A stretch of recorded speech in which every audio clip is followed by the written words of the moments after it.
Hi and welcome to today's live chapter reading of Sex OS by Gaia B, Amman, courtesy of Itsy Bitsy Book Bits. Chapter 1, I Want You, Arese, June 1993.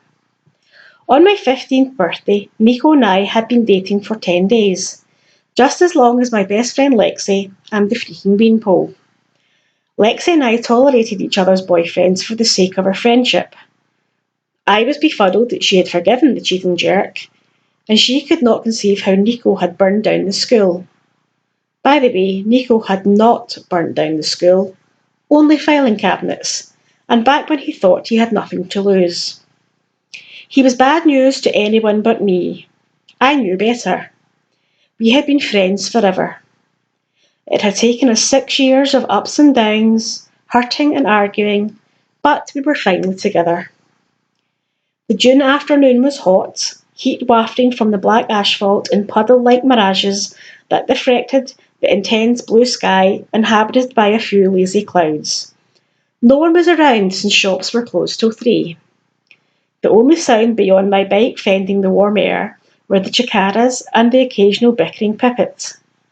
The intense fragrance of jasmine and honeysuckle saturated the air. I ignored the red light, and hands in my pockets I made a right turn into the narrow one-way street that led into the Paese, the old town, with its many cream-colour buildings and plaster crumbling in places.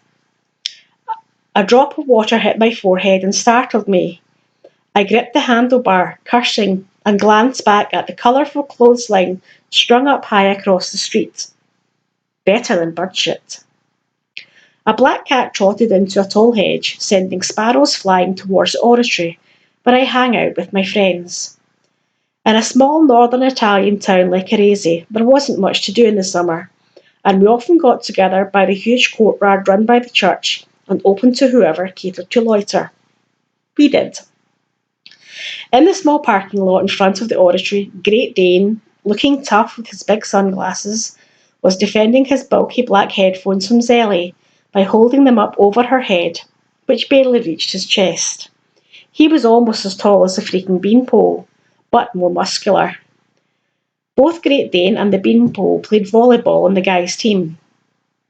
I hit the brakes and the noise caught Great Dane's attention.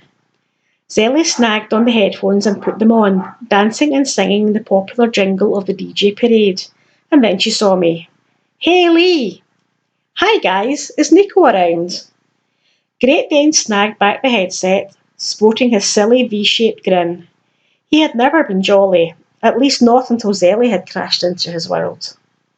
Zelly mussed her short black hair. She was stocky but radiant, a big contagious smile spreading over her face. "No," she said, "he only shows up if you're around. It's only us and those two." She threw her thumb towards Lexi and the freaking beanpole, engulfed in a make-out session on the grass by the soccer fields, under a linden tree. Zelly's glare spoke volumes about what she thought of her ex rolling in the grass with Lexi. There were a few complicated dynamics in our little group of friends.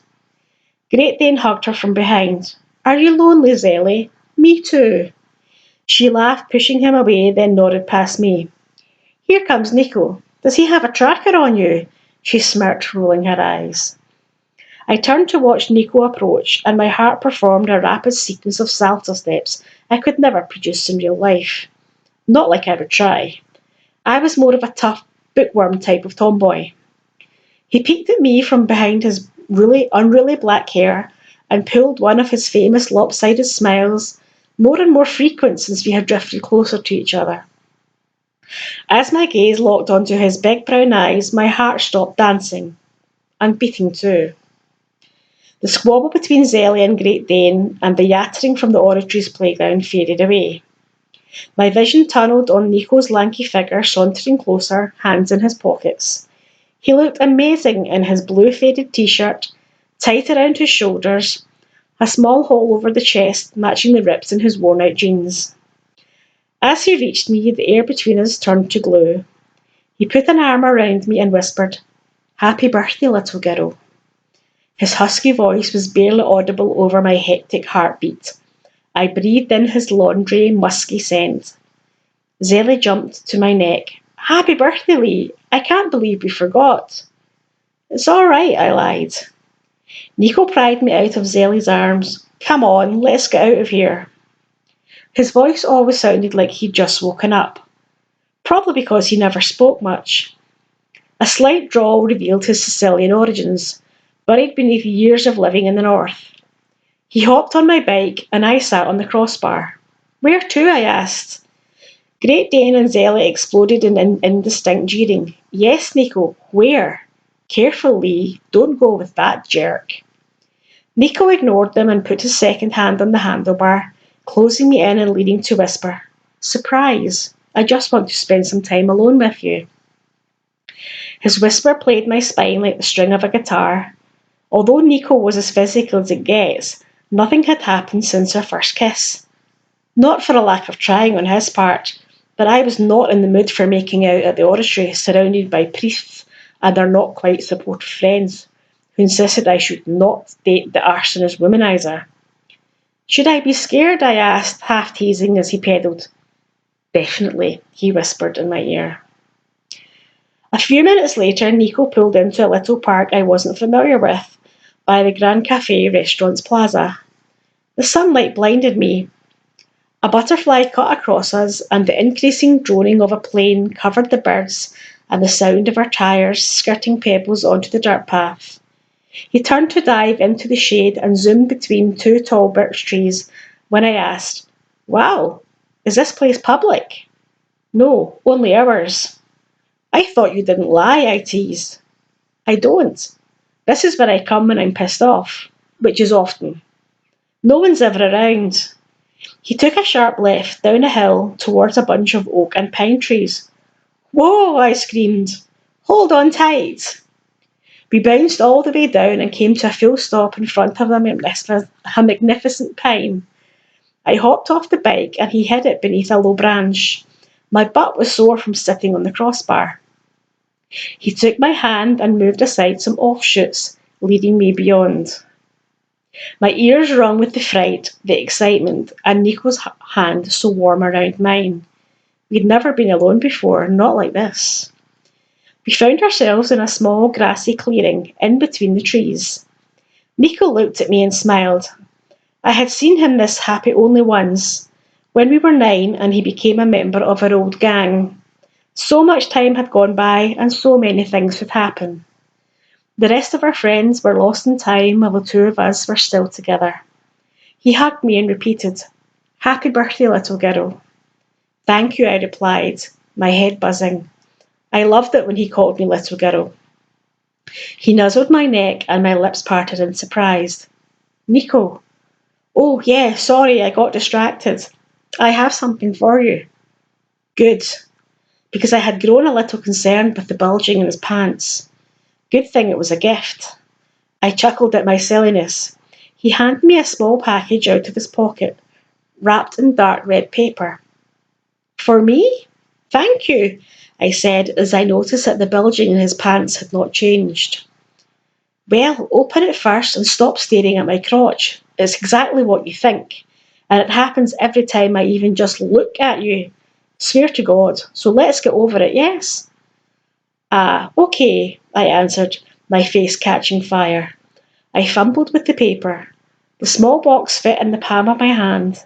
I opened it and found a thin chain with a pendant. It was a gold N. His eyes bored into mine. Will you wear it? Of course. He stepped so close that my nose touched his chest and fastened the little chain around my neck. His fingers brushing my skin, sending shivers all the way down to the centre of the earth. I hoped I wasn't causing an earthquake in New Zealand. His voice became huskier. I want everyone to know that you're mine.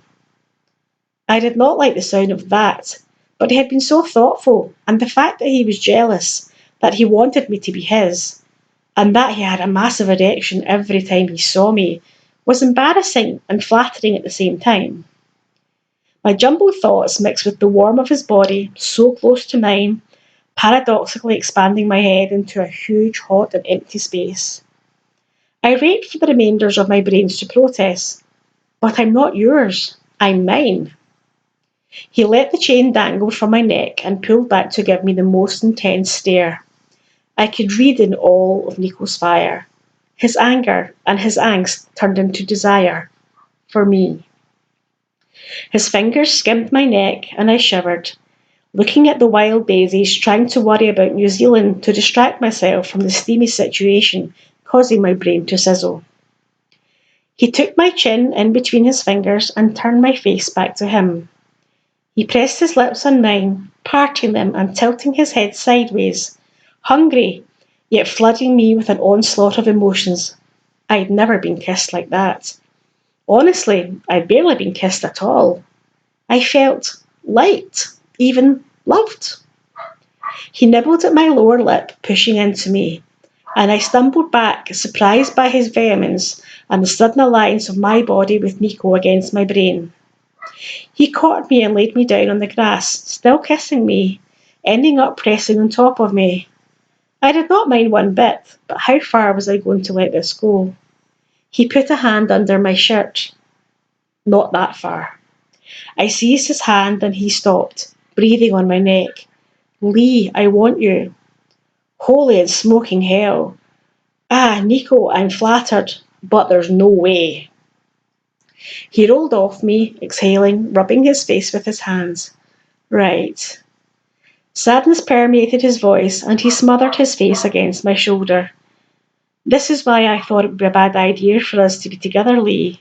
I've always wanted you, since we were 9, and you found that stupid porn magazine. You were so cute, all angry and upset about it. Remember? I couldn't believe you wanted to destroy it.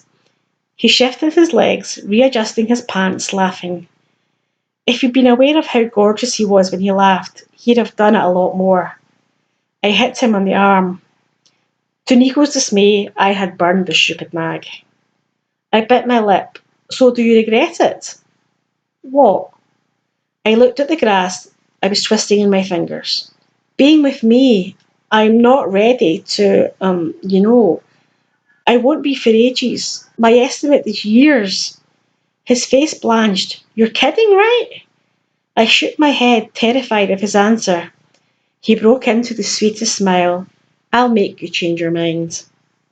He moved closer and kissed my neck, licking it right below my ear. My whole body shuddered as if he knew it better than me, and I thought I knew my body pretty well. Fuck off, Nico. Back off, I said, half amused and half terrified. He seized my hands and blocked them above my head, staring into my eyes. Which one, Lee? He teased. Fuck or back off. I opened my mouth in outrage, but his eyes softened and he added, Listen, I'll never hurt you or do anything you don't want me to. But I'd lie if I said I didn't want to do some things to you. He smirked and kissed me again, letting go of my hands. His kiss was gentle this time, and I hugged him, not minding our bodies pressing against each other. I didn't doubt his words, although his hand got under my shirt.